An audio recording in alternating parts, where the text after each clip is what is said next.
सभी को जय जिनेन्द्र। अभी अगला गुणस्थान है सास्वादन गुणस्थान। सास्वादन शब्द है स प्लस आस्वादन।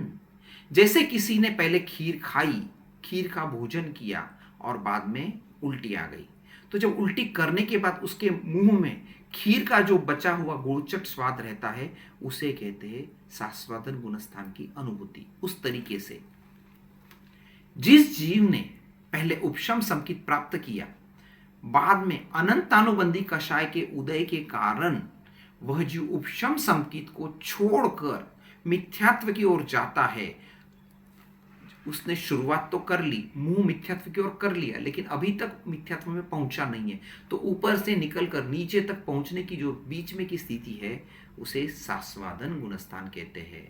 और सास्वादन गुणस्थान की स्थिति, उत्कृष्ट स्थिति 6 आवली का है। 6 आवली के बाद वह जीव नियमा मिथ्या दृष्टि बन जाता है। कोई भी जीव पहले गुणस्थान से दूसरे गुणस्थान में कभी भी जाता नहीं है। There is only one way traffic, दूसरे से पहले में आना। लेकिन दूसरे में कहां से आता है? वह जीव चौथे से आ सकता है, 5वें से आता है, या यावत 11वें गुणस्थान से भी आ सकता है। ओके, अभी इसमें शब्द आया उपशम संकीत, उपशम सम्यक्त्व। उपशम सम्यक्त्व मतलब अनंतानुबंधी चौक और दर्शन त्रिक, इन तीनों के क्षय, उपशम, क्षयोपशम से उपशम संकित की प्राप्ति होती है। प्रिसाइज अनंतानुबंधी चौक का उपशम, क्षयोपशम और क्षय, तीनों में से एक, और दर्शन त्रिक का उपशम करने से प्राप्त होने वाली सम्यक्त्व को उपशम सम्यक्त्व कहते हैं। उपशम सम्यक्त्व कैसे प्राप्त करते हैं, इसकी प्रक्रिया है। इसमें सबसे पहले यथा प्रवृत्तिकरण होता है, फिर अपूर्वकरण होता है, फिर अनिवृत्तिकरण होता है। इन 3 करणों के द्वारा जीव उपशम संकित को प्राप्त करता है। देखते हैं पहला करण, यथा प्रवृत्तिकरण। जैसे कोई पर्वतीय नदी है, उस नदी में जो पत्थर है वह पत्थर नेचुरली, मतलब एक जगह से दूसरी जगह पे जाते जाते क्या हो जाते हैं? गोल हो जाते हैं, चिकने हो जाते हैं। इसी तरह अनंत लंबे संसार में नाना गति में घूमते घूमते, विविध शारीरिक और मानसिक दुखों को सहन करते करते, जब जीव के 8 कर्मों में से 7 कर्म की स्थिति पल्योपम का असंख्यातवा भाग कम, एक कोटाकोटि सागरोपम, अर्थात अंत कोटाकोटि सागरोपम इतनी स्थिति हो जाती है। ये नेचुरली होती है, इसमें कुछ भी करना नहीं है। तब जीव काल के विपाक से उसके परिणाम कोमल, शुद्ध हो जाते हैं। उस परिणाम को प्रवृत्तिकरण कहते हैं, यथा प्रवृत्तिकरण कहते हैं। अब यहां पे जो अपना आया था, पल्योपम मतलब क्या? असंख्यात वर्ष। सागरोपम मतलब 10 कोटाकोटि, पल्योपम मतलब सागरोपम। और 1 कोटाकोटि सागरोपम मतलब 1 करोड़ सागरोपम इंटू 1 करोड़ सागरोपम। अभी अंत कोटाकोटि सागरोपम मतलब 1 करोड़ सागरोपम से लेके 1 कोटाकोटि सागरोपम तक की जो स्थिति है, उसमें जितने भी समय के विकल्प है, उन सारे विकल्पों को अंत कोटाकोटि सागरोपम कहते हैं। अब इसमें क्या होता है? इस करण वाला जीव राग द्वेष की मजबूत गांठ तक पहुंच तो जाता है, किंतु उसे खोल नहीं पाता। यह करण पुरुषार्थ और साधना के परिणाम को स्वरूप नहीं है, यह अनायास मिलता है, यह एक संयोग है, एक प्राकृतिक उपलब्धि है। इस प्रक्रिया को ग्रंथि देश की प्राप्ति कहते हैं। वो गांठ तक पहुंच जाता है। यह आवश्यक नहीं है कि यथा प्रवृत्तिकरण करने वाला प्रत्येक जीव आध्यात्मिक विकास की यात्रा में आगे बढ़ जाए, मतलब संकित की प्राप्ति कर ले, क्योंकि यथा प्रवृत्तिकरण तो भवी और अभवी दोनों जीव उनके संसार काल में अनेक बार कर लेते हैं, लेकिन अभवी जीव यहां से आगे नहीं जाता। और वो क्या करता है, आयुष्य को छोड़ के बाकी सारे कर्मों की स्थिति वापस बढ़ा लेता है। अभी इंपॉर्टेंट चीज यहां पे समझने वाली ये है कि सिर्फ आयुष्य छोड़ के साथी कर्मों को क्यों बताया है। सिंपल है, आयुष्य की स्थिति जो हाईएस्ट स्थिति है वह वैसे भी अंत कोटि सागरोपम से नीचे ही है।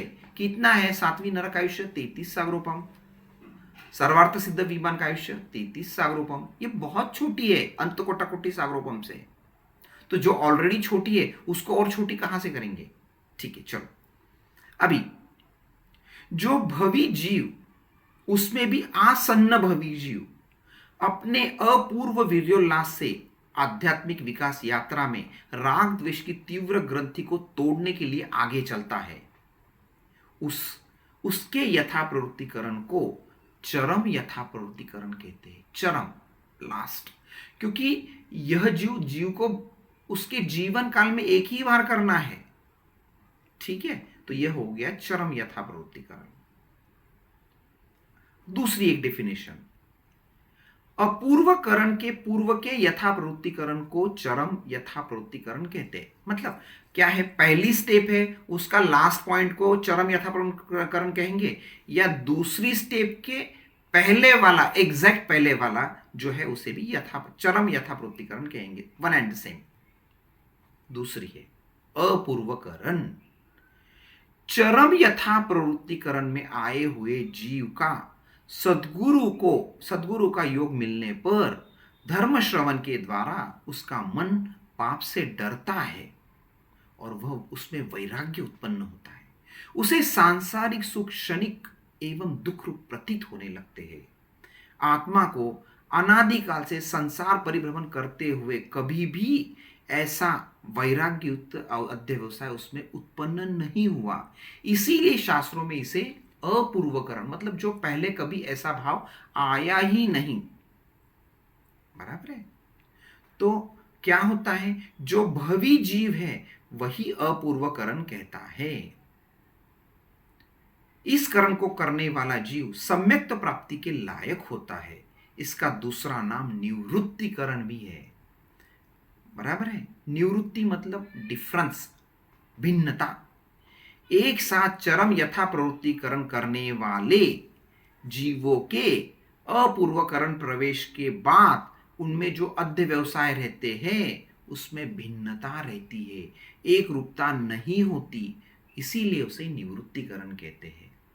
इस अपूर्वकरण के प्रथम समय से ही जीव स्थितिघात, रसघात, गुणश्रेणी और अपूर्वकरण, ये चार अपूर्व कार्य शुरुआत कर देता है। एक एक को समझते। स्थितिघात, कर्मों की स्थिति को कम करने की प्रक्रिया को स्थितिघात कहते हैं। पहले जो अंत कोटि सागरोपम की नेचुरली स्थिति आ गई थी उसको सैकड़ों सागरोपम की स्थिति का अंतर्मुहूर्त में घात करना, उसे कहते हैं स्थितिघात। अभी रसघात। रस मतलब क्या, जो अनुभाग बंध या रस बंध है उसे कम करना, हीन करना। जैसे हम करते हैं ना, कोई चीज ज्यादा मीठी हो गई तो पानी डाल दो, मतलब थोड़ा डाइल्यूट हो जाता है। उसके बाद है अगला गुण श्रेणी। कर्म पुद्गलों की रचना विशेष को गुण श्रेणी कहते हैं। गुण श्रेणी मतलब असंख्य गुणाकार के रूप में, और श्रेणी मतलब श्रृंखला, पंक्ति, क्रम। अपूर्वकरण के द्वारा जिन कर्म दलिकों का स्थितिघात किया है उन कर्मों को एक लाइन में इस तरीके से रख देना जिससे उदय के पहले समय में थोड़े दलिक रहेंगे, उसके अगले समय में मतलब दूसरे समय में पहले समय से असंख्यात गुना दलिक रहेंगे, उसके अगले समय में तीसरे समय में उससे असंख्यात गुना। ऐसा क्रम बढ़ते बढ़ते बढ़ते जो रहेगा उसे कहते हैं गुण श्रेणी रचना। इस प्रक्रिया के द्वारा सैकड़ों सागरोपम प्रमाण स्थिति वाले कर्म दलिक मात्र उदय समय में अंतर्मुहूर्त में ही स्थापित करके उन्हें उदित कर्मों के साथ भोग लिया जाता है। अभी चौथी स्थिति यह हो गई गुण श्रेणी। चौथा अपूर्व स्थिति बंध। पहले की अपेक्षा से अत्यंत अल्प स्थिति वाले कर्मों का बंध करना अपूर्व स्थिति बंध है। क्या हो गया? पहले नेचुरली स्थिति कम हो गई, एक कोटा कोट अंत कोटा कोटि, उसके बाद और स्थिति कम कर दी स्थिति बंध से। अभी सिर्फ कम करके फायदा नहीं, आगे अगर ज्यादा की स्थिति बांध देंगे तो बेनिफिट नहीं। तो क्या करना पड़ेगा? अगली जो स्थिति बांधनी है वह हर समय में कम कम कम कम कम। जैसे पहले 100 साल की बांधी, अगले इसमें 99 ईयर्स, अगले इसमें 98 ईयर्स। ठीक है। अभी स्थिति बंध का मूल कारण क्या है? कषाय। दो चीज से कर्म बनता है, कषाय और योग। उसमें से कषाय क्या करता है? कषाय स्थिति और रस बांधता है, और योग क्या बांधता है? प्रकृति और प्रदेश। ठीक है। जैसे जैसे कषाय कम होता जाएगा वैसे वैसे परिणाम विशुद्धि से कर्मबंध की स्थिति कम कम होती जाएगी। अपूर्वकरण में अद्य व्यवसायों की अपूर्व विशुद्धि होने से जीव पूर्व पूर्व के स्थिति बंध की अपेक्षा उत्तर उत्तर जैसे जैसे आगे जाएगा कम कम स्थिति का बंध करता है। न्यून न्यून बंध करते करते अपूर्वकरण के अंतिम समय में संख्यात गुना हीन स्थिति का बंध करता है। अभी हम देखते ग्रंथि भेद। अपूर्वकरण में अद्य व्यवसायों की विशुद्धि होने तीव्र होने से अनादिकालीन राग द्वेषी ग्रंथि का भेदन हो जाता है। इस करण के प्रथम समय में चारों अपूर्व कार्यों से ग्रंथि भेद का कार्य शुरू हो जाता है एवं अंतर मुहूर्त में जीव राग द्वेष की ग्रंथि को छिन्न भिन्न करके अनिवृत्तिकरण में प्रवेश करता है। अनिवृत्तिकरण मतलब अगला करण। ग्रंथि भेद संपूर्ण भव चक्र में केवल एक बार ही होता है, उसके बाद नहीं होता है, क्योंकि उसके बाद जीव को संकित की प्राप्ति हो जाती है और ग्रंथि भेद भवी जीव ही कर सकता है। अभी अनिवृत्तिकरण देखते हैं। निवृत्ति अर्थात पीछे हटना, वापस लौटना। अनिवृत्ति मतलब जहां से वापस नहीं लौटना। मतलब अपूर्वकरण द्वारा राग द्वेष की गांठ टूटने पर उस जीव के परिणाम इतने शुद्ध हो जाते हैं और वह जीव संकित की प्राप्ति किए बिना वहां से वापस नहीं लौटता। ठीक है, इसीलिए उसे अनिवृत्तिकरण कहते हैं। अथवा दूसरी चीज ये भी है, एक साथ जो जीव ग्रंथि भेद कर रहे हैं उस वक्त उन सारों के अध्य व्यवसाय एक जैसे हो जाते हैं। पहले क्या था? अलग अलग थे, अभी एक जैसे हो गए, इसीलिए उसे अनिवृत्तिकरण भी कहते हैं। अपूर्वकरण के समान अनिवृत्तिकरण में भी स्थिति घात आदि चारों कार्य निरंतर चलते रहते हैं। अनिवृत्तिकरण के अंतर मुहूर्त में बहुत से संख्यात भाग व्यतीत हो जाने के बाद एक संख्यात्वा भाग शिल्लक रहता है, बचता है, तब वह जीव अंतरकरण को प्रारंभ करता है। अंतरकरण, अंतरकरण अर्थात खाली करने की प्रक्रिया। उस समय मिथ्यात्व मोहनीय कर्म की जो स्थिति है उसे दो भागों में विभक्त कर लेता है। क्या करता है? जो नीचे का भाग है, मतलब जिसकी स्थिति कम है, उसे प्रथम स्थिति और ऊपर के भाग को द्वितीय स्थिति कहते हैं।